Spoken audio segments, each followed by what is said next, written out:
Iran పై Israel యుద్ధం మరొక స్థాయికి చేరింది. ఏకంగా వైమానిక దాడులు జరుగుతున్నాయి. ఇరాన్లోని మినాబ్లోని స్కూల్పై బాంబుల వర్షం కురిపించింది. ఆ స్కూల్ ధ్వంసమైంది, ఆనవాళ్లు లేకుండా పోయింది. పాఠశాలలోని 24 మంది విద్యార్థులను మృతి చెందారు. మొత్తం 36 మంది చనిపోయినట్టుగా చెబుతూ ఉన్నారు. ఈ సంఖ్య పెరగవచ్చని అనుమానిస్తున్నారు.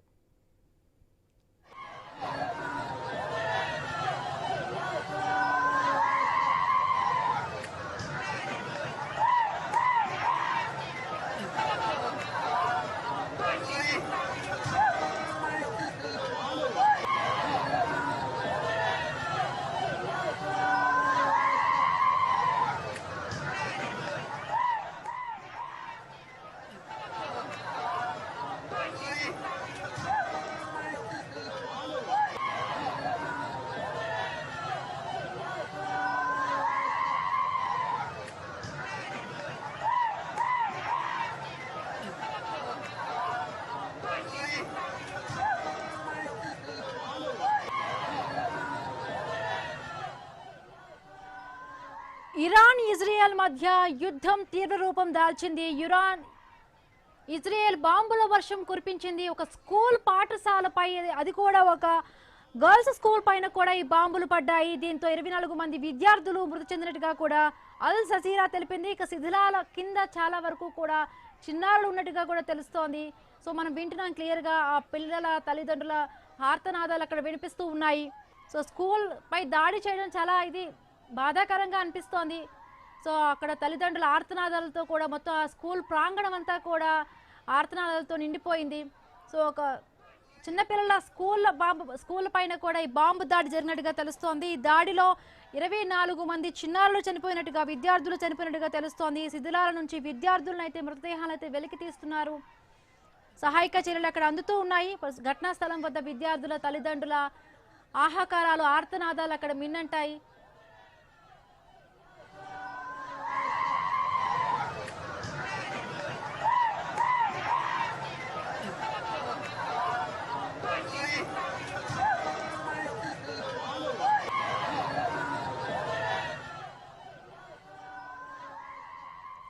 ఇరాన్ ఇజ్రాయెల్ మధ్య యుద్ధం తీవ్ర రూపం దాల్చింది. ఇజ్రాయెల్ బాంబుల వర్షం కురిపించింది. సౌత్ ఇరాన్లోని మినాబ్ సిటీలో ఎలిమెంటరీ గర్ల్స్ హై స్కూల్ పైన ఈ బాంబులు పడ్డాయి. దీంతో 24 మంది విద్యార్థులు మృతి చెందినట్టుగా తెలుస్తోంది. సో శిథిలాల నుంచి చిన్నారుల మృతదేహాలను వెలికి తీస్తూ ఉన్నారు. ఘటనా స్థలం వద్ద విద్యార్థుల తల్లిదండ్రుల ఆర్తనాదాలు వినిపిస్తూ ఉన్నాయి, హాహాకారాలు చేస్తూ ఉన్నారు. సో మాట్లాడుతున్నాం, ఇప్పటికే యుద్ధం స్టార్ట్ అయింది ఇరాన్ ఇజ్రాయెల్ మధ్య. ఇజ్రాయెల్ ఇరాన్లోని ఒక స్కూల్ పైన కూడా వైమానిక దళంతో దాడి చేసినట్టుగా తెలుస్తోంది. ఆ దాడిలో ఒక స్కూల్ భవనం అయితే శిథిలమైపోయిన పరిస్థితి. ఒక 24 మంది విద్యార్థులు చనిపోయినట్టుగా తెలుస్తోంది. మాట్లాడుతున్నాం, గెస్ట్ జాయిన్ అయ్యారు అంది సత్యం గారు, విశ్లేషకులు. నమస్తే అండి సత్యం గారు. నమస్తే అండి. రైట్, చూస్తున్నాం ఇప్పటికే కూడా ఇరాన్ ఇజ్రాయెల్ మధ్య యుద్ధం భీకరమైన తీవ్ర రూపం దాల్చింది. ఒక స్కూల్ పైన కూడా దాడి చేసినట్టుగా తెలుస్తోంది. 24 మంది విద్యార్థులను చనిపోయినట్టుగా తెలుస్తోంది. చూస్తుంటే ఈ మొత్తం సిచ్యువేషన్ అంతా కూడా ఇంకొక మరొక తీవ్ర రూపం దాల్చినట్టుగా కూడా అనిపిస్తోంది. ఇజ్రాయెల్ అమెరికా దగ్గర మనం హ్యుమానిటీ ఆశించడం అనేది మన అమాయకత్వం అవుద్ది. ఎందుకంటే మొన్నటి వరకు పాలస్తీనాలో, ముఖ్యంగా వెస్ట్ గాజాలో 72,000 మందిని ఊచకోత కూసింది. ఈ 72,000 మందిలో దరిదాపు 10,000 మంది చిన్నపిల్లలు. కాబట్టి వాళ్ళకి హ్యుమానిటీ ఉందనుకోవటం, ఆశించడం మొదటి తప్పు. తర్వాత రెండవది, ఇరాన్కు ఇజ్రాయెల్కి ఎందుకు, లేదా అమెరికా ఇజ్రాయెల్ కలిసి ఇరాన్ ఎందుకు వ్యతిరేకిస్తున్నాయి అంటే 2 కండిషన్స్ వేస్తున్నాయి. అణుబాంబును తయారు చేసే క్రమంలో ఉంది ఇరాన్ మీద, అందుకే దాడి చేస్తున్నాం అంట. ఇరాన్ మాకు అణుబాంబు తయారు చేసే యోచన లేదు. ఆటమిక్ పవర్ ఉన్నటువంటి అన్ని దేశాలు కూడా ఎట్లయితే శాంతియుత ప్రయోజనాల కోసం ఉపయోగించుకుంటుందో, మేము కదా అందుకే ఉపయోగించుకుంటున్నాం తప్ప అణుబాంబును తయారు చేసే ఉద్దేశం లేదు అని చెప్పేసి ప్రకటించింది. ఇప్పుడు రెండో నిబంధన తీసుకొచ్చింది అమెరికా. ఏమిటంటే అసలు మిజైల్స్ కూడా ఉండొద్దు మీ దగ్గరని ఇరాన్ మీద ఒత్తిడి.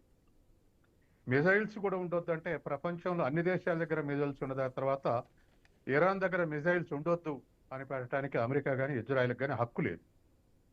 వాటికి తర్వాత గల్ఫ్ దేశాల్లో అనేక దేశాల్లో అమెరికా స్థావరాల్లో మిజైల్స్ రెడీగా ఉంచింది అమెరికా. కాబట్టి చుట్టూ అన్ని స్థావరాల్లో అమెరికా స్థావరాల్లో మిజైల్స్ ఉంచి ఇరాన్కు మాత్రం మిజైల్స్ ఉంచుకోవడానికి వీల్లేదు అనేటువంటి రెండో నిబంధన పెడితే అది ఇరాన్ వ్యతిరేకించింది. దీనికి బాంబుల దాళ్ల పేరు మీద ఇరాన్ దాడి చేస్తామని దాడులు చేస్తున్నారు. అమెరికా కానీ ఇజ్రాయెల్ కానీ ఎప్పుడు అదే చెప్తుంటారు, అబద్ధాలు చెప్పి దాడులు చేస్తుంటారు. అసలు అమెరికా యొక్క కోరిక ఏమిటంటే పెట్రోలియం కంట్రీస్ ఏవి కూడా తన చేతుల్లోనే ఉండాలి. మొన్న మధురను ఎత్తుకెళ్ళి ఇప్పుడు ఉన్నటువంటి వెనుజులాలో ఆయిల్ బావులన్నీ అమెరికన్ మల్టీనేషనల్ కంపెనీస్కి ఒప్పజెప్పబోతున్నారు. అట్లాగే ఇరాక్ తర్వాత సౌదీ అరేబియా అన్నిటినీ అనేక రకాలైన దాడులు చేసి కండిషన్స్ పెట్టింది. ఇప్పుడు ఇరాన్ వంతు వచ్చింది. కాబట్టి ఆయిల్ నిక్షేపాలను తన చేతులు ఉంచుకోవటం కోసం ఈ దాడులు చేస్తుంది తప్ప ఇరాన్ బలమైన దేశం లేకపోతే మరొక దేశం అనేటువంటి ఉద్దేశంతో కాదు. తర్వాత స్కూల్ పిల్లలు చనిపోయారంటే వాళ్ళకు స్కూల్ పిల్లలు కాదు, ఎవరు చనిపోయినా వాళ్ళకి పెద్ద అభ్యంతరం లేదు. ఎందుకంటే ఇవాళ మనం చూస్తున్నాం కదా, అమెరికా అనేక రకాలైనటువంటి ఈ విధమైనటువంటి ఇప్పుడు అమెరికా ఇజ్రాయిల్ కలిపి ఇరాన్ మీద దాడి చేస్తున్నాయి. అట్లాగే గతంలో అనేక సార్లు ఇటువంటి దాడులు కొనసాగిస్తూ వస్తున్నాయి. పాకిస్తాను మన దేశంలో ఉగ్రవాదులను ప్రవేశపెడితే పాకిస్తాన్కి ఇండైరెక్ట్గా అమెరికా సపోర్ట్ చేస్తుంది. ప్రతి చోట ఇదే విధంగా ప్రోత్సహించుకుంటూ ఇవాళ గతంలో ఆఫ్ఘనిస్తాన్కి వ్యతిరేకంగా పాకిస్తాన్ అమెరికా కలిసి తాలిబాన్లు తయారు చేసింది అమెరికా పాకిస్తానే. ఇవాళ అది కూడా ఆఫ్ఘనిస్తాన్ కూడా వాళ్ళ దరిదాపు శవాల దెబ్బలుగా మారుతా ఉంది. కాబట్టి ప్రతి చోట తన ప్రయోజనాల కొరకు అమెరికా ఈ పని చేయిస్తుంది, ఇజ్రాయెల్ ఈ పని చేస్తూ ఉంది. ఈ మధ్య మన ప్రధాని మోడీ కూడా ఇజ్రాయెల్ పర్యటన పోవటం దారుణం. పోవద్దు. ఎందుకు పోవద్దు అంటున్నంటే అదేదో ఇజ్రాయెల్ తోటి ప్రయోజనాలు ఉన్నాయి, ఎఫ్టిఐ అంటే ట్రేడ్ అగ్రిమెంట్ కుదురుతుంది అంటున్నారు. అసలు ఇజ్రాయెల్ తోటి ఉన్నటువంటి వాణిజ్యం ఎంత అండి? ఇవాళ మనకు చైనాకు 120 బిలియన్. అదే ఇప్పుడు ప్రధానంగా కూడా చర్చకు వస్తోంది. మన ప్రధాని ఒక మాట చెప్పనియండి, ఈ చైనాకు మనకు మధ్య $120 బిలియన్ వాణిజ్యం ఉంది. అమెరికాకు మనకు మధ్య దరిదాపు $136 బిలియన్ వాణిజ్యం ఉంది. మనకు రష్యాకు మధ్య $64 బిలియన్ వాణిజ్యం ఉంది. ఇజ్రాయెల్కు మనకున్నది $3.6 బిలియన్ మాత్రమే, బిలో $4 బిలియన్. మన ఎగుమతులు 2.16, ఒక $2 బిలియన్ అయితే మనం చేసుకున్న దిగుమతులు 1.7. కాబట్టి అన్ని కలిపితే కూడా $3.5 బిలియన్ వాణిజ్యం లేదు. ఇప్పుడు గతంలో ఇరాన్ మీద దాడి చేసినందుకు 3 నెలల కింద ఇరాన్ మీద దాడి చేసినందుకు గల్ఫ్ దేశాలన్నీ దూరంగా ఉంటున్నాయి. చివరికి బ్రిటన్కు కూడా అమెరికా వార్నింగ్ పంపింది, మీరు ఇరాన్కు సమయం ఇవ్వకుండా ఎక్స్ప్లోరేషన్ చేసుకునే అవకాశం ఇవ్వకుండా దాడి చేస్తే మాత్రం మేము ఒప్పుకోని బ్రిటన్ కూడా అన్నది. ఇవాళ ఖతార్ కానీ సౌదీ అరేబియా కానీ మిగతా అన్ని విమాన స్థావరాలు మూసేసినాయి. అయినా మన ప్రధాని నిన్నగాక మొన్న ఇజ్రాయెల్ పర్యటన చేయటం నిజం కరెక్ట్ కాదు. ఎందుకు కరెక్ట్ కాదంటే 70 ఏళ్ల సంధి బలహీన దేశాలకు అలీన దేశాలకు మన భారతదేశం నాయకత్వం వహించింది. తర్వాత పాలస్తీనాకు మద్దతుగా జీవితాంతం పోరాడింది భారతదేశ 70 ఏళ్ల స్వాతంత్ర జీవితంలో. తర్వాత పాలస్తీనా నాయకుడు యాసర్ అరాఫత్కి వ్యతిరేకంగా ఆయన చంపడానికి అనేక సార్లు ఇజ్రాయెల్ ప్రయత్నం చేసింది. అటువంటి అరాఫ్కి వ్యతిరేకంగా హమాస్ను గుర్తించిందే అమెరికా, ఇజ్రాయెల్. ఒక అవుట్ఫిట్ ఆర్గనైజేషన్ని పిఎల్ఐ వ్యతిరేకంగా అంటే పాలస్తీనా లిబరేషన్ పిఎల్ఓకి వ్యతిరేకంగా హమాస్ను గుర్తించిందే ఇజ్రాయెల్, అమెరికా. హమాస్ను గాజా ఎన్నికల్లో గెలిపించింది కూడా ఇజ్రాయెల్, అమెరికానే. కానీ హమాస్ ఉగ్రవాది అని చెప్పేసి ఇప్పుడు హమాస్ పేరు మీద మొత్తం పాలస్తీనా శ్మశానం చేసింది ఇజ్రాయెల్. అటువంటి ఇజ్రాయెల్ తోటి మన భారత ప్రధాని ఇజ్రాయెల్ పర్యటన పెట్టుకోవటం, అందరు దూరంగా ఉంటున్నప్పుడు మనం మంచిగుండం అనిపించడం, ఇజ్రాయెల్కు మానసికంగా ఎంకరేజ్మెంట్ దొరికింది నిన్న మొన్న కూడా. ఇది కరెక్ట్ కాదు. మనం అనుసరిస్తున్న 70 ఏళ్ళ నుంచి అనుసరిస్తున్నటువంటి దానికి భిన్నం ఇది.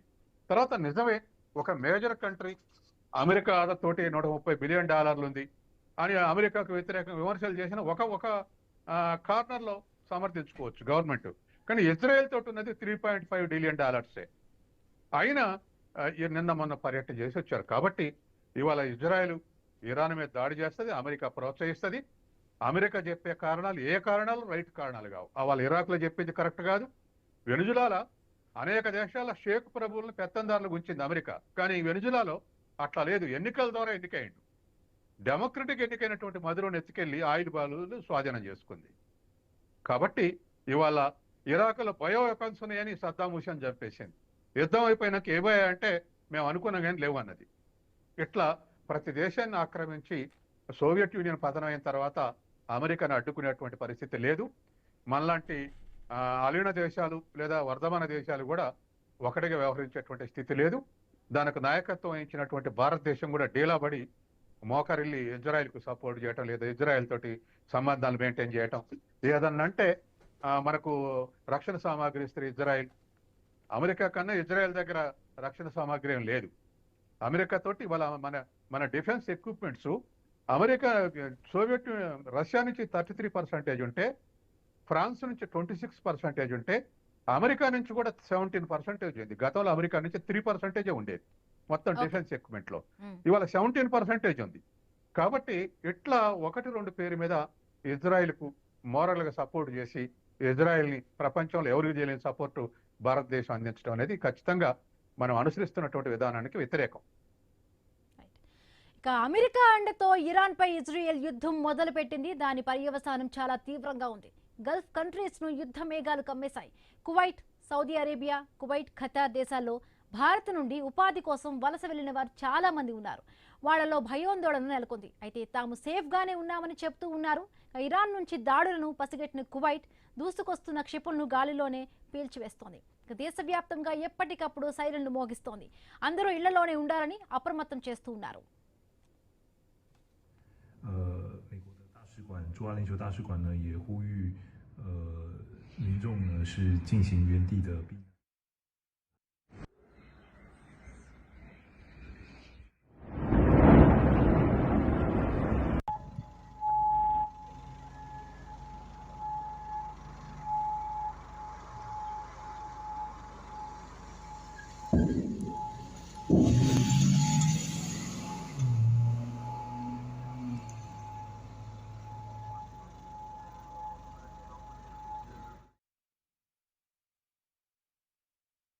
Because Iran, it's not just about some internal issues in Iran. This is about Iran trying to reach nuclear weapons and shoot Israel with nuclear weapons. This is Iran building ballistic missiles that reach Europe and want to reach also the US. This is Iran trying to take control of all the main strains in the world, including Bab el-Mandab, including trying to undermine Morocco and take over Gibraltar.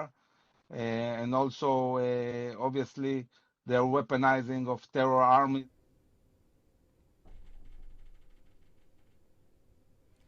Yes, sir. సత్యం గారు, ఇప్పటికంటే America అండతో Iran యుద్ధం అయితే మొదలైపోయింది. So Israel యుద్ధం చేస్తుంది నేపథ్యంలో కూడా విదేశాల్లో ఉన్న భారతీయుల భద్రతకు సంబంధించి కూడా చాలా వరకు ఆందోళన కలుగుతున్న సిచ్యువేషన్స్. వాళ్ళందరూ కూడా మేము సేఫ్గానే ఉన్నాం అంటున్నారు. బట్ చాలా వరకు కూడా ఇక్కడ నుంచి వెళ్ళిన వాళ్ళందరూ కూడా ఒక రకమైన టెన్షన్ వాతావరణం అయితే అక్కడ క్రియేట్ అయింది. సో ఎట్లా అంటే మళ్ళీ వాళ్ళకి అంటే మన ఎంబసీ నుంచి ఏవైనా సేఫ్గా కూడా తీసుకురావడానికి, లేకపోతే ఏవైనా కొంత సేఫ్గా వాళ్ళు ఉండమని చెప్తున్నారు. ఇప్పటికీ అవసరమైతేనే బయటికి రండి అన్నట్టుగా కూడా కొంత వాళ్ళకి ఇన్ఫర్మేషన్ ఇస్తున్నట్టుగా ఉంది. యుద్ధం జరిగే దేశంలో ఉండటం అనేది అంత సేఫ్టీ కాదు, ఫస్ట్ పాయింట్. రెండవది, ఇరాన్ పెద్ద దేశం, దరిదాపు 9.5 కోట్ల జనాభా ఉంది, విశాలంగా ఉంది. తర్వాత ఇజ్రాయెల్కి దగ్గరగా ఉంది.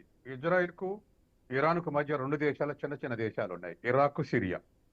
ఈ 2 దేశాలు అంటే మన 2 రాష్ట్రాలు యువతల అవతల ఉన్నట్టుగా అటు ఇజ్రాయెల్ ఇటు ఇరాన్ ఉంటుంది. కాబట్టి వాళ్ళు టార్గెటెడ్గా అటాక్ చేస్తున్నారు. టార్గెట్ మిస్ అయినప్పుడు ఇప్పుడు మనకు వచ్చిన వార్త లెక్క చిన్నపిల్లలు చనిపోతున్నారు. అంటే ఆ టార్గెటెడ్ ఏమిటి అంటే ఖొమేని ఉన్నటువంటి స్థావరాలు, తర్వాత ఇరాన్ నాయకత్వం ఉన్నటువంటి స్థావరాలు, సైనిక స్థావరాలు, ఆటమిక్ ఎనర్జీ ఉన్నటువంటి స్థావరాలు, ఇటువంటి వాటి స్థావరాల మీద దాడి చేస్తుంది. తర్వాత ఇంకా ఆర్థికంగా నష్టపడాలన్నప్పుడు ఆయిల్ బావుల మీద దాడి చేయటం, వీటిని టార్గెట్గా చేస్తుంది. ఏదైనా మిస్ఫైర్ అయితే అది జనాన్ని కూడా నష్టపరచవచ్చు. కాబట్టే అన్ని దేశాలు కూడా వాళ్ళ పౌరులను వచ్చేయమంటుంది, లేదా జాగ్రత్తగా ఉండమంటుంది. కాబట్టి సహజంగానే దగ్గరున్న దేశం, లాంగ్ రేంజ్ ఉన్నటువంటిది కాదు. పక్కన ఉన్న దేశాలు ఇజ్రాయెల్, ఇరాన్కి మధ్య ఆ 2 దేశాలే ఉన్నాయి, చిన్నవి. కాబట్టి ఇటువంటి పరిస్థితుల్లో జోర్డాన్ అంటే అది కలిసే ఉంటుంది. Jordan, Syria, Iraq.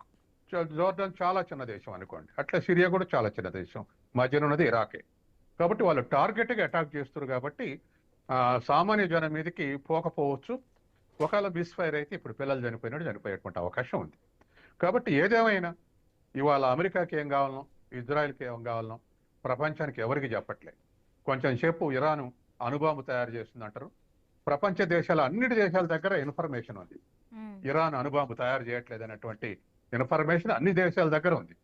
ఏ ఒక్క దేశం నిజమే అణుబాంబు తయారు చేస్తుంది అన్నటువంటి ఉద్దేశంలో లేవు. అదొక నెపం. తర్వాత రెండోది మిసైల్స్ వద్దు, మిసైల్స్ ఉండటానికి వీల్లేదంటుంది.